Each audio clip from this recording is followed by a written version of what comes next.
But you might have, possibility where if the BJP loses a few seats, then suddenly they're forced into a coalition. And groups like the Shiv Sena, groups like the Janata Dal United, some of the coalition partners in the NDA might have a larger say in policymaking. And of course, you always have the possible upending potential where a Congress-led coalition or the regional parties do manage to unseat the BJP and form a government.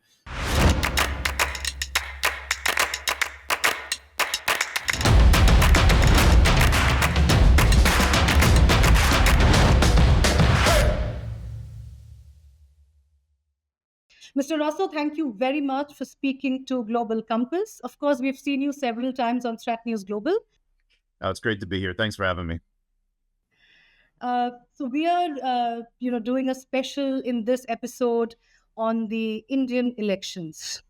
Of course, the fact that this is the largest democratic election in the world is well known. But besides that, why else should the world be looking at this election with any interest at all?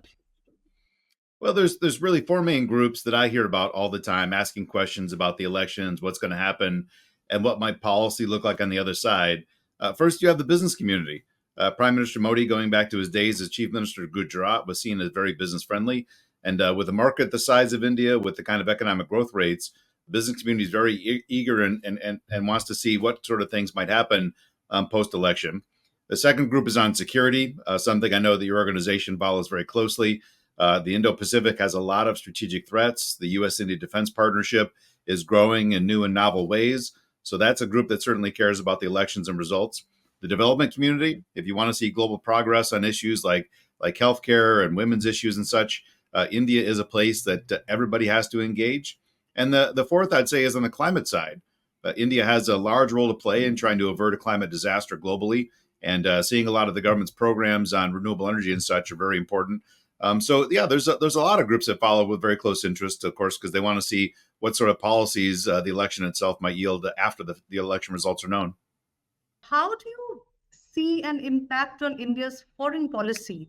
Because if you consider the Modi-led NDA and the other alliance, which is called India, they have very different approaches when it comes to international diplomacy, be it engaging with Pakistan, be it border infrastructure along the LAC and all of that. So how do you see that panning out? Well, I think overall, I mean, most of the world kind of expects, as I think most of India does, that there's a pretty good chance the incumbent government is going to return to power. So I don't think a lot of people are spending a lot of time planning for dramatic changes. But you never know, right? Democratic elections. I mean, I remember going back 20 years ago when we all thought the Vajpayee government was pretty much a lock. Less so, I think, than Modi's return, but still people thought it was a lock. And the voters chose something differently. So I think consistency in policy with the reelection of the incumbent government is a pretty easy bet to make. But you might have, possibility where if the BJP loses a few seats, then suddenly they're forced into a coalition. And groups like the Shiv Sena, groups like the Janata Dal United, some of the coalition partners in the NDA might have a larger say in policymaking. And of course, you always have the possible upending potential where a Congress-led coalition or the regional parties do manage to unseat the BJP and form a government. In which case it's hard to imagine any of those parties, Congress in particular, having a very large seat. So it's going to be, if that happens, it'll be a very dispersed coalition, and I think difficult in a lot of ways for the government to take dramatic steps in any one particular direction. So I think that most people expect incumbent comes back. Other alternative scenarios may be a little bit harder to get that kind of core decision making that's really to be able to propel the U.S. India relationship forward in dramatic ways. So, but nobody's expecting big changes, I think. Right. And this time there will be more numbers of Indian diaspora also voting. Do you see any impact on that? Well, the numbers, I suspect would be pretty nominal in terms of turning an election. And I also presume that at least those in the diaspora I know that are going back are going to go back to big cities where they came from most recently. And, urban votes still don't tend to win and dominate elections in India. So I think, if you look at the numbers in the tilting an election, a pretty nominal. But the fact that, the Modi government has chosen to engage the diaspora hosting these big rallies, There's been a lot of time and attention spent to try to win and build the support among the diaspora, but it's not universal. Congress and other parties still have a lot of adherents and followers around the world. We see across the Western countries, folks that are talking about Sikh separatism as well have had a more active voice and more active in politics, even in the countries where they now call home. So it's not universal, but clearly, as you see with these big campaign rallies that not really campaign rallies, but they sure look like it, that Modi has led in stadiums around the world during his time in office. A lot of careful courting the diaspora. So I don't think it'll turn the election, but it certainly is a mounting force that they're trying to engage. Recently we have been coming across so many stories, so many incidents of Indians being murdered, especially in the Western nations. Do you think any impact could happen? That could have any impact on the elections?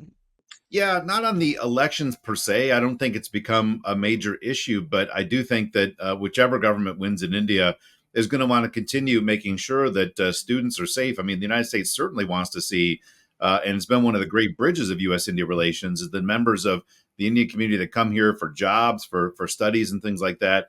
It's been a critical underpinning and foundational when you think of the number of senior Indian civil servants and government ministers that had actually and business leaders that had come here to go to school and such. What a pipeline that's been to try to make sure the relationship is stable, even in otherwise tumultuous times. So I don't suspect it'll have an impact on elections, but I do expect that you're going to see the Indian government pressing to make sure that safety is prioritized, whichever government wins the election. Right. You just said a while ago that you think that the incumbent government will probably stay on, give or take a few numbers. Now, recently, I'm sure you would have heard that the incumbent prime minister, in one of his election rallies, made a statement about minorities, which has in fact gone viral. और पहले जब उनकी सरकार थी उन्होंने कहा था कि देश की संपत्ति पर पहला अधिकार मुसलमानों का है। इसका मतलब ये संपत्ति इकट्ठी करके किसको बांटेंगे? जिनके ज्यादा बच्चे हैं उनको बांटेंगे, घुसपैठियों को बांटेंगे। So, several international news agencies have also covered it. How is the world looking at this particular statement? Not just the West, but also the leadership in, say, Islamic countries? It definitely is something that I think certain parts of the policy community watch very closely. Just seeing really the rise of the BJP 30 years ago, really on the back of kind of stoking religious tensions.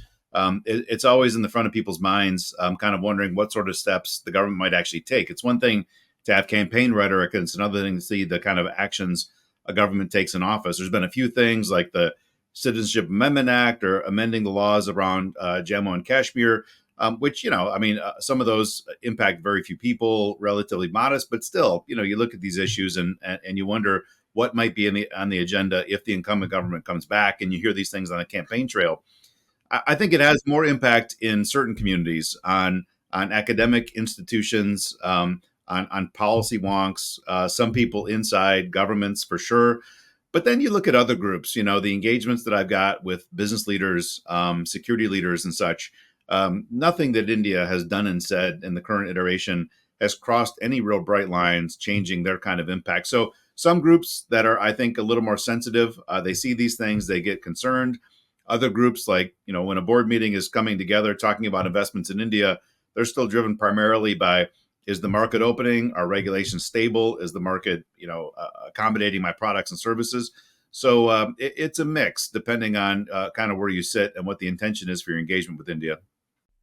So it's essentially market driven, is what you're saying. That is more kind of on the higher on the priority list. I haven't seen it changing big, significant decisions by groups that matter most on security and business. Nothing the government has done or said yet, I think, has crossed kind of a bright line. Mm-hmm. Very good. Interesting. Great. So yeah, we are looking forward. It's of course a very staggered election this time, and in the peak of summer. So that it's just to get people to come out and vote in large numbers is, I think, the priority of all leaders across the spectrum.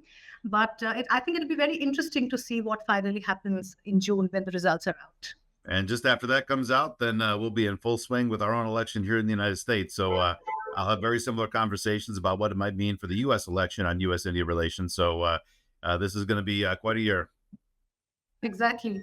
Looking forward to having a conversation with you on that again. But thank you so much for taking out the time to speak to me. And thank you very much. Nilanjan, such a pleasure. Thank you so much for having me on.